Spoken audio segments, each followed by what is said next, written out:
ज्याने सेवा केली तोच तरला यामध्ये, आणि ती आमची आहे. म्हणून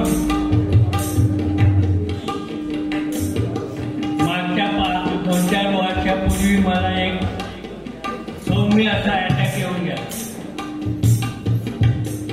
एक बाजू केली होती, पण हे टॉनिक आहे आमचं भजनाचं. मी 2 वर्ष जवळजवळ भजन केलेलं नाही.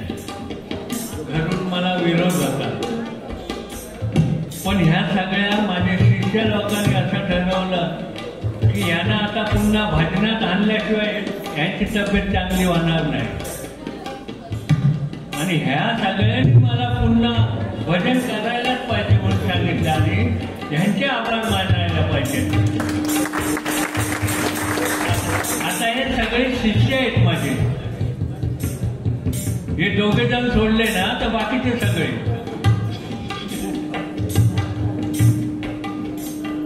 सगळेच शिष्य आहेत. आणि विशेष म्हणजे ह्या मंडळीसारखी मी आयुष्यात माझ्या मंडळी मला मिळालेली नाही. एका रिहर्सल मध्ये नोटेशन बसवतात, बुवाच ना सगळे ते, म्हणजे पांदी बुवा नाही असते. जरा चांगले डबल बारीवाले असते, त्यामुळे त्यांच्या झटक्यात लक्षात असं.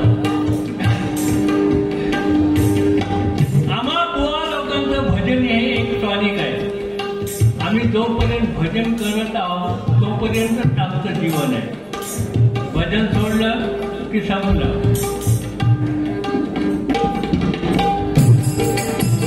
एक आई मुलाला सांगते, तुला एवढा पोचला वाढवला, माझा गुन्हा झाला. आता मला म्हातारपणी माझी व्यवस्था तू व्यवस्थित करत नाही, माझा काही गुन्हा झाला काय? बघा,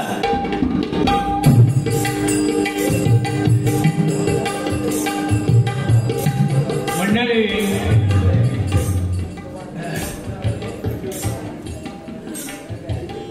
माझा पूर्वीपेक्षा आता आवाज चांगला लागतो. असू दे, त्याला कारण आहे.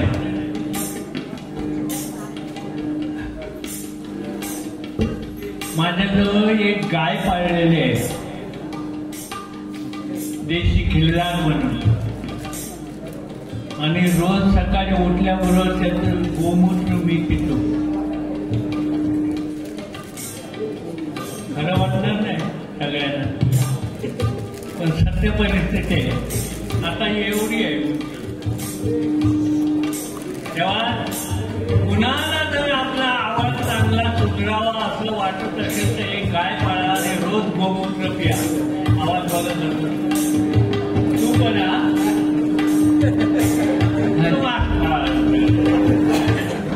तू गाय पाळला नाही जमत. आता बाटली बाटली जातात ठाकू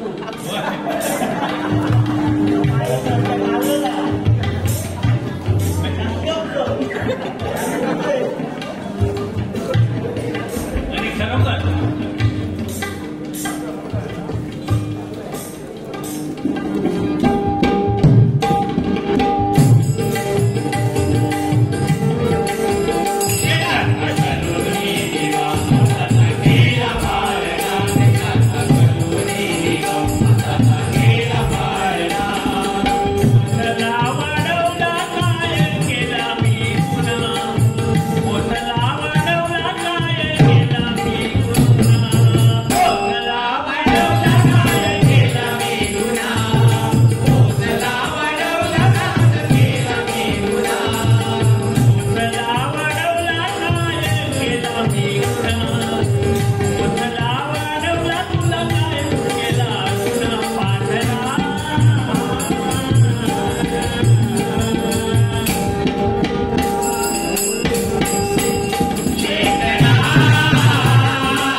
जसा काय ह्याच्यात कुशीत वाढला.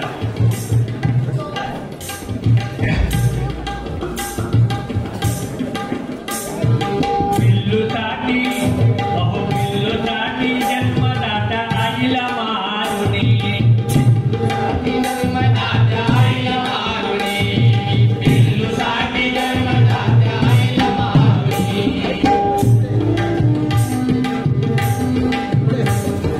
काळीच घेऊन जाता वाटेत वाटला अडकुनी. काळीच घेऊन जाता वाटेत पडला अडकुनी. काळीच घेऊन जाता वाटेत पडला अडकुनी. ही कथा बहुतेक सर्वांना माहिती आहे. प्रेयसी सांगितलं माझ्यासाठी तू काय करशील. तू आवाळात चंद्र तुला तुझ्यासाठी खाली आणेन. नको बोललं. मच्छर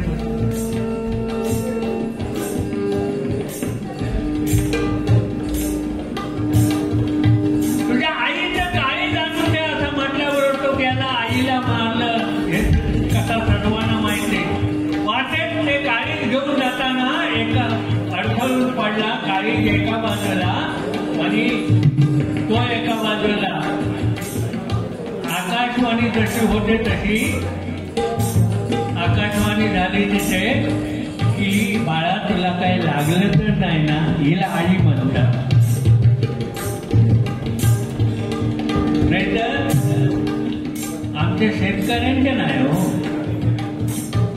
शेतकऱ्यांच्या आई वडील वृद्धाश्रमात नाही. यांच्यात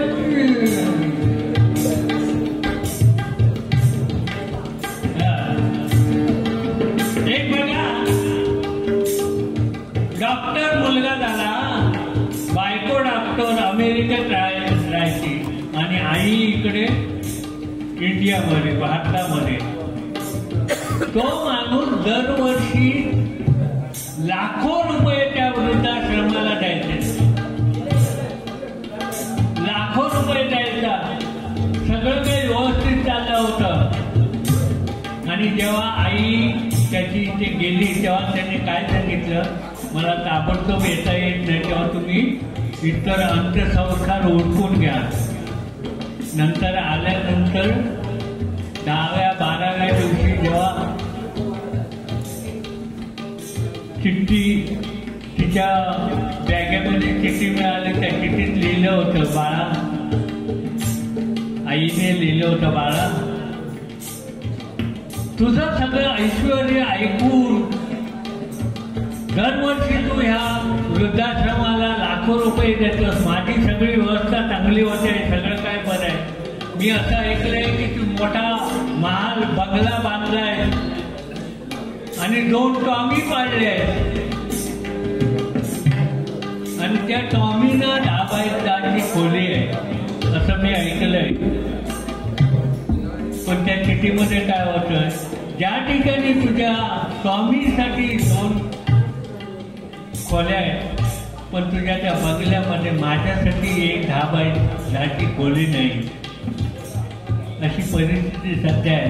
असं होऊ नये समाजामध्ये. एक लक्षात ठेवायचं, आपण जगतो त्या आई वडिलांच्या पुण्याईवर जगतोय. आम्ही भजन करतो, आमच्या वाडवडिलांची पुण्याई आहे म्हणून भजन करतो, नाहीतर नाही जमलं असतं.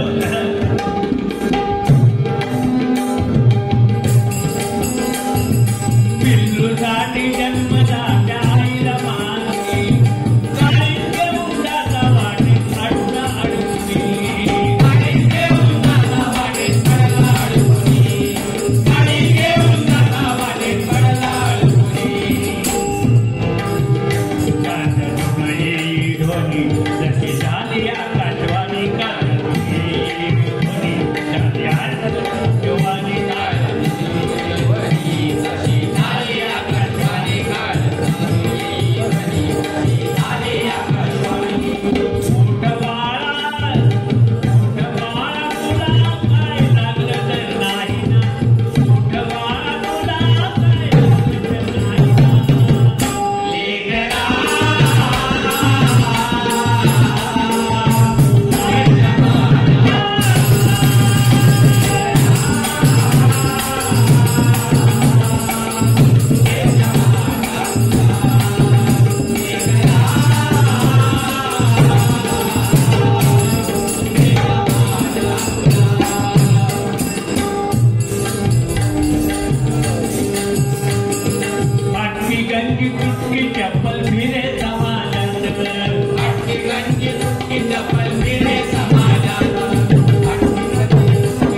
कॉलेजात जाणाऱ्या मुलाला चांगली चप्पल बूट घेऊन दे, त्याला बाप म्हणतात.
वयाच्या 15व्या वर्षापासून डबलबारी भजन करतो. आता 75 आहे. अनेक पकवादी म्हणा, भजन मंडळात कित्येक तरी पिणारे होते.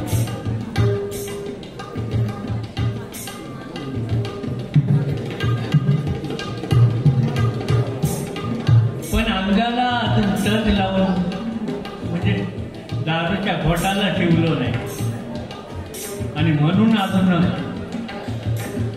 हे पण आमच्या तसे म्हणजे काय दुकान घेतल्यानंतर मला माहिती नाही पण ना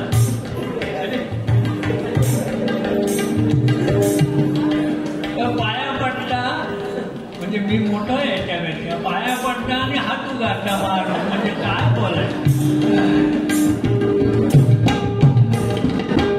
विजय दामदार यांच्याकडून 100 रुपये आले पेटवासाठी. आता ह्या वयात आम्ही पेटवायचा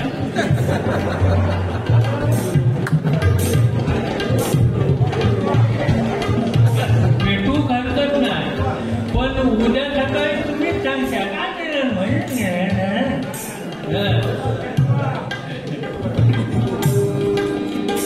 पेटवा म्हणजे काय बुवांका बोलायचं नाही ना. आता किती जरी काय सांगितलं कोणी तरी एक वेडवागड अक्षर बोलणार नाही कुठच्याच बोला. समोरच्या अरे म्हटलं की कार्य म्हणून पाठी येणार नाही मग ना. पण समोरचा काय बोलत नाही तोपर्यंत आम्ही बोलणार.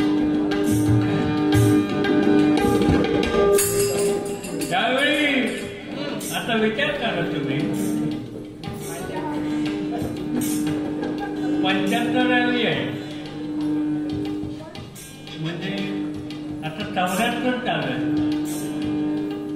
1 जानेवारीपासून 75 चालू व्हायचं. उलट केलं तर 74 ते 47 होतं. 47 वर्षात काय होतं याचा त्यांना माहिती आहे. आमच्या टक्क्यांना माहिती असं.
व्यसन कुठचंही करून ह्या परमेश्वराला हातच लावायचा नाही आणि मुखातनं परमेश्वराचं नाव घ्यायचंच नाही.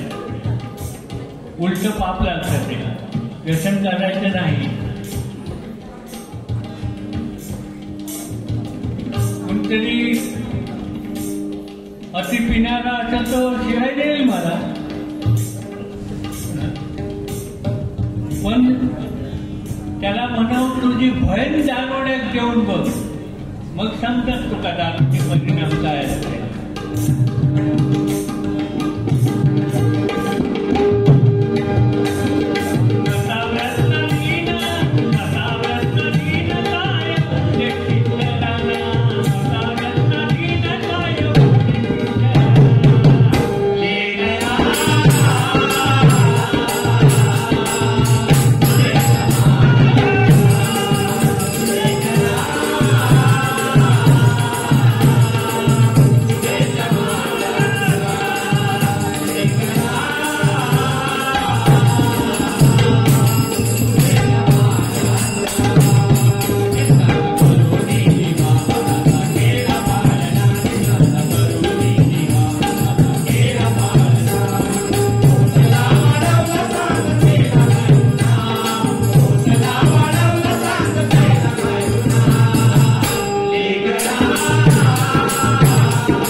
महान योद्धा जेव्हा शरपंजरी पडला, बाणाच्या टोकावर त्याचं कलेवर होतं, प्राण होता, पण शरपंजरी होता.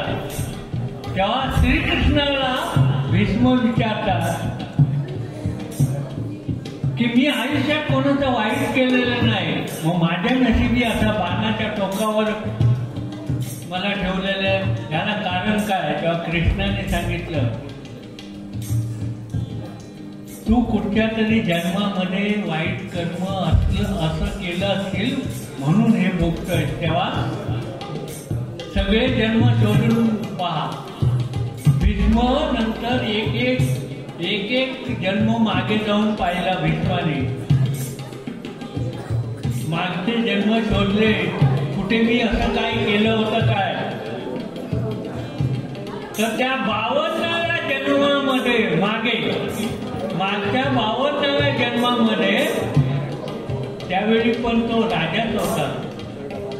शिकारीला जाताना धनुष्यबाण हातात होता, टोकदार भाला होता आणि सरडा आडवा आला म्हणून त्याला सरड्याला असा बाणाने उडवला, तो जाऊन पडला निवडुंगाच्या झाड म्हणजे लिवकाड म्हणतो आपण, त्याच्यात पडला आणि त्या काट्यावर तसाच राहिला. त्या 52व्या जन्माचं जे कर्म होतं ते ह्या जन्मात भीष्माला भोगावं लागलं. तर तुमची आमची काय कथा, पण आता उलटा झाला. आता करायचं आणि आताच भोगायचं.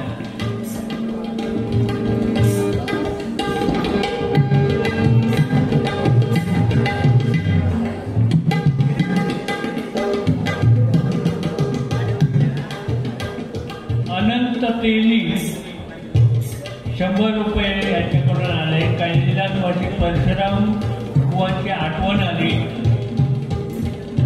ठीक आहे,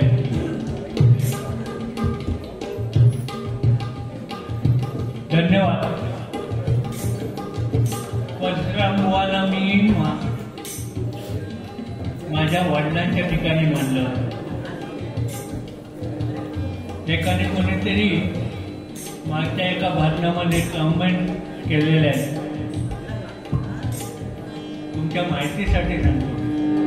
एका नसतो वर सारखो वर परत बुवा किता आता म्हणजे आम्ही किता आता पांच्या बुवा काय असे वर किटळत होते. आता अरे येडपाटा पांच्या बुवांका तू जवळ सुरू ओळखतस की मी पांच्या बुवांचा आवाज खयपर्यंत जायचो माका माहिती ना. आता जे तू वर जायच नाही तो जात काय आपला कर्म वर. आणि एक लक्षात ठेवा, गीताचा म्हणण्यापेक्षा राग हे 2 प्रकारचे असतात. राग 2 प्रकार, उत्तरांग प्रधान राग आणि पूर्वांग प्रधान राग 2 प्रकारचे असतात. पूर्वांग प्रधान राग हे खाली गायचे असतात, उदाहरणार्थ दरबारी वगैरे. आणि उत्तरांग प्रधान राग सोहनी बिनी चालुकेची हे ते वरती गायचे असतात, तरच मजा येते. याडपाटा तू माझ्याजवळ शिकव की करतो किती म्हणा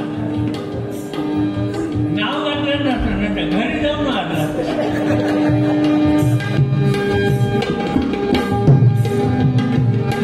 कर्म जे कराल भर पुरा आयुष्यात, कर्म जे कराल भर पुरा आयुष्यात, कर्म जे कराल भर पुरा आयुष्यात, भोगल्या विना नाही सुटका दुनियेत.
हॅलो विनासेवा अर्ज पियुषकर विनासेवा हॅपी